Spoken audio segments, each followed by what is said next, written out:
Hare Krishna. So welcome to Gita 365, the complete Bhagavad Gita study course. तो पिछले session में हम भगवत गीता की दूसरा अध्याय के 13 और 14 श्लोक पढ़े थे। तो आज पढ़ेंगे हम 15 और 16। तो आइए पढ़ते हैं श्लोक संख्या 15। यम ही ना व्यथन्ति ते पुरुषां पुरुषर्षभा सम दुख सुखम धीराम शामृतत्ताय कल्पते। तो इस श्लोक में भगवान कह रहे हैं कि वो व्यक्ति जो है मुक्ति या जो अमृत का प्राप्त करता है, अमृत अवस्था, जो मृत्यु से परे रहता है, ऐसा अवस्था वही व्यक्ति प्राप्त कर सकता है जो दुख और सुख की स्थिति को समान भाव से रहता है, अविचलित भाव से रहता है। तो नॉर्मली क्या होता है, दुख या जीवन में आता है या सुख आता है तो क्या है, हम सब विचलित हो जाते हैं, डिस्टर्ब हो जाते हैं।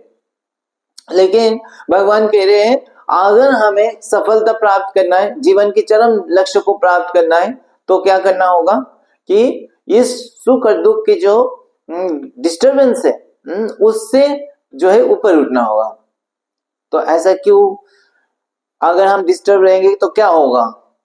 तो सबसे पहले तो हमें अगर सफलता चाहिए तो हम ये जो सुख और दुख है वो हमारे लाइफ में हम अगर डिस्टर्ब होंगे भी तो क्या वो सुख दुख जो है वो हम अवॉइड कर सकेंगे?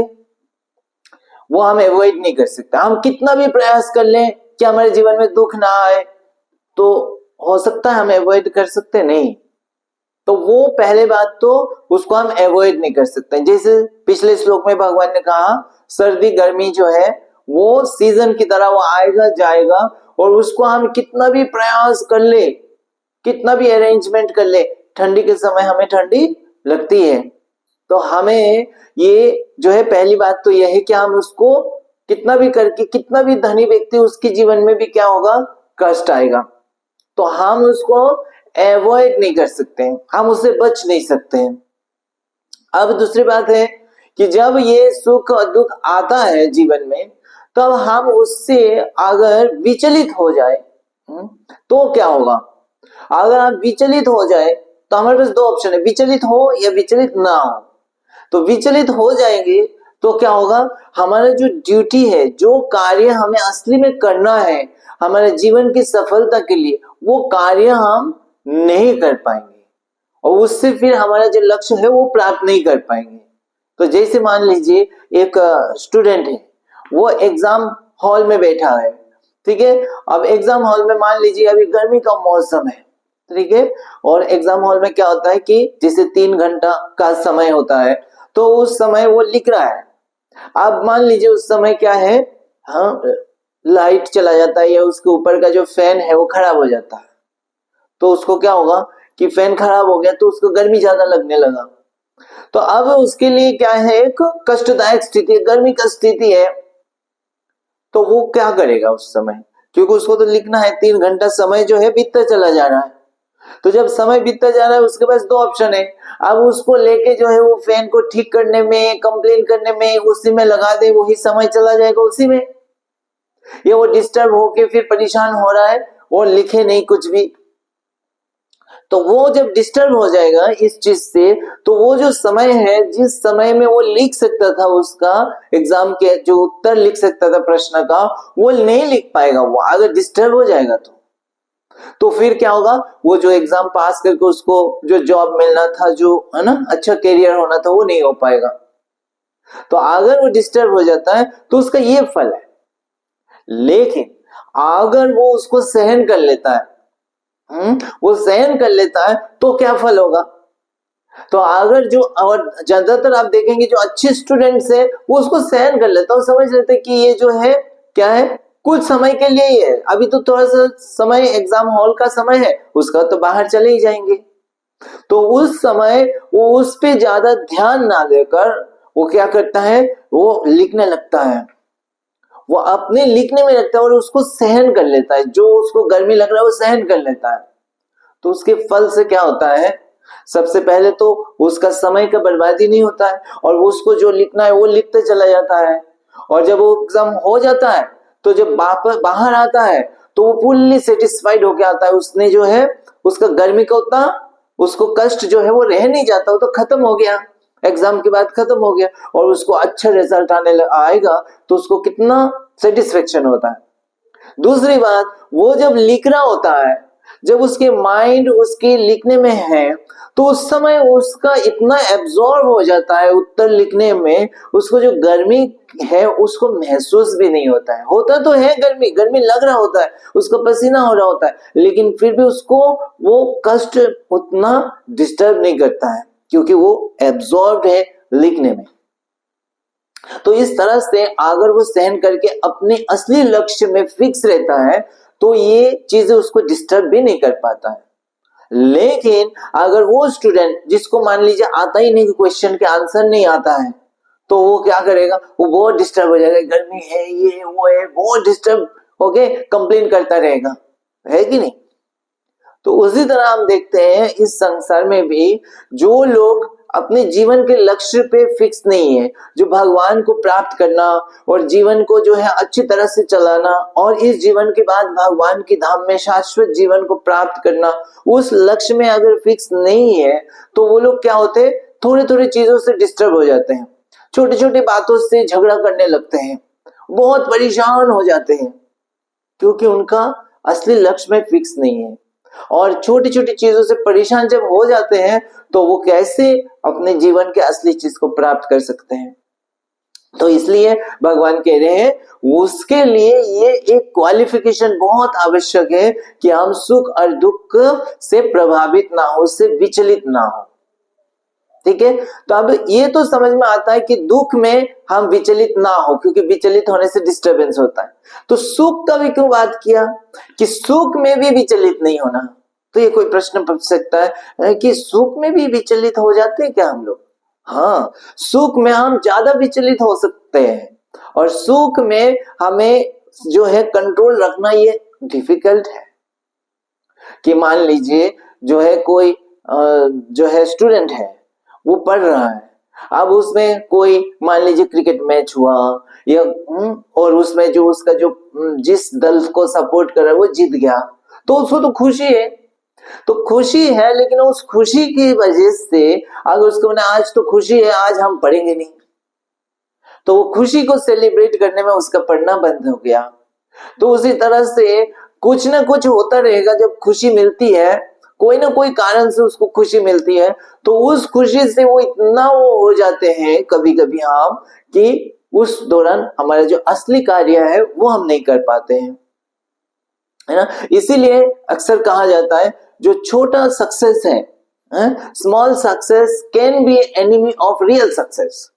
क्या अक्सर क्या होता है, हमें छोटा सा कोई सक्सेस या कोई खुशी मिल जाती है तो हम इतना उसमें मग्न हो जाते हैं कि हमारा जो असली जो खुशी है, जो इटर्नल शाश्वत खुशी है, उस खुशी को प्राप्त करने के लिए जो हमें मेहनत करनी पड़ता है, जो हमारा ड्यूटी जो कार्य करना है वो हम नहीं निभाते, तो फिर ये खुशी भी क्या है, अल्टीमेटली तो परमानेंट है नहीं। जैसे बताया कि ये खुशी टेम्पररी है तो ये चला जाएगा, तो असली जो है वो चीज प्राप्त नहीं होगा।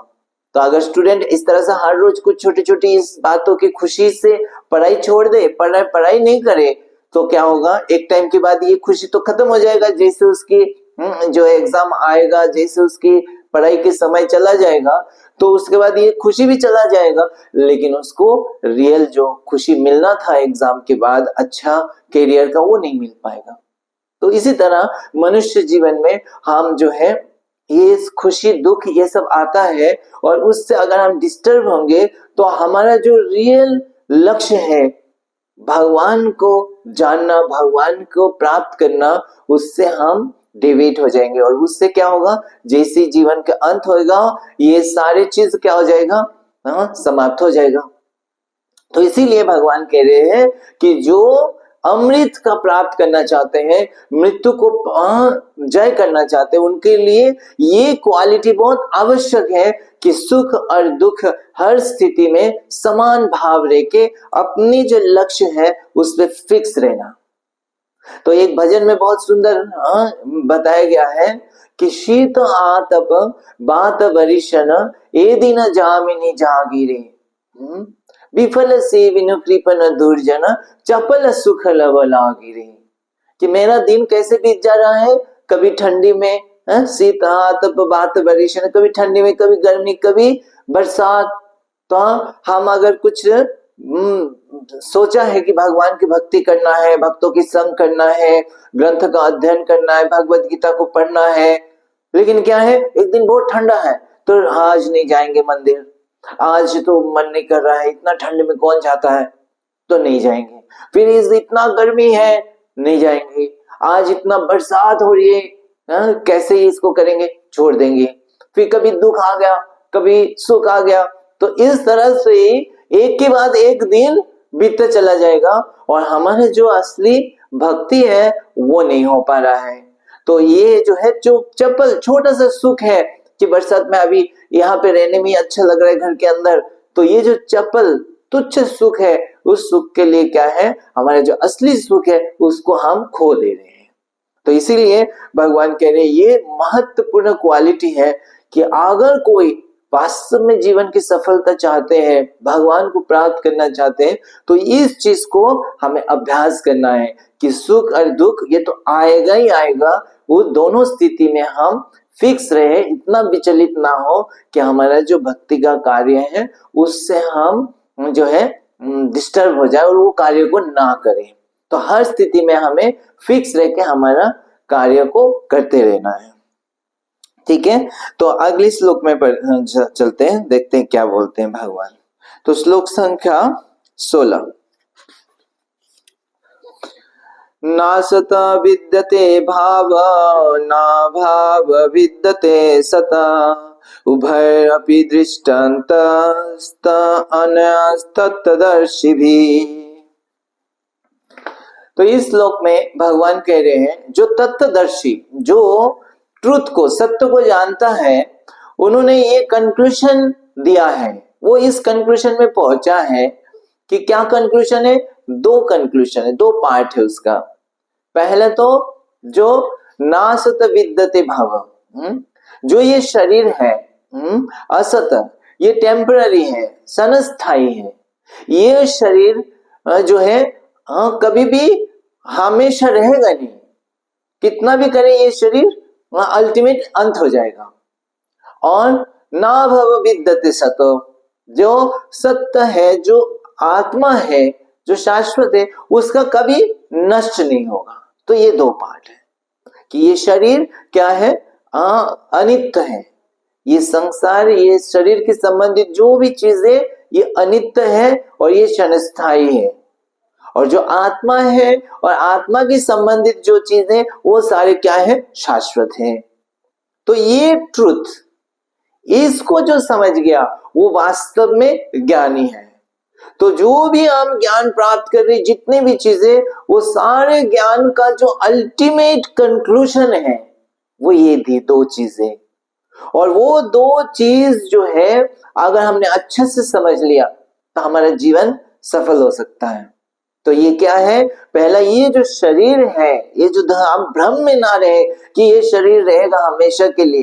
कभी कभी लोग क्या है, सोचते हैं कि हम तो हमेशा रहेंगे। इसमें जो युधिष्ठिर महाराज ने कहा कि इससे बड़ा आश्चर्य क्या, उनसे पूछा था धर्मराज ने कि सबसे संसार में सबसे बड़ा आश्चर्य क्या है। तो उन्हें कहा कि हर कोई व्यक्ति हर दिन देखता है कि कोई ना कोई व्यक्ति क्या हो रहा है, शमशान घाट में जा रहा है, कोई ना कोई व्यक्ति का मृत्यु हो रहा है, लेकिन वो सोचता है कि ये दिन उसके लिए कभी नहीं आएगा, उसके लिए नहीं आएगा। ये दूसरे के लिए दुख करता है, लेकिन उसके लिए नहीं आएगा। तो ये सबसे बड़ा आश्चर्य है। और ये होता है माया के प्रभाव से, अज्ञानता के प्रभाव से। हम सोचते हमारे साथ ऐसा नहीं होगा, ये दिन हमें नहीं होगा। तो ये जो है अज्ञानता है। जो ज्ञानी है उसको जानता है कि ये दिन, ये जीवन, ये जो भी चीजें, ये कुछ समय का है। और ये इसका कितना भी प्रयास कर ले, कितना भी धन से, कितना भी फिटनेस ले आए बॉडी में, अल्टीमेटली इसका क्या होने वाला है, अंत होने वाला है।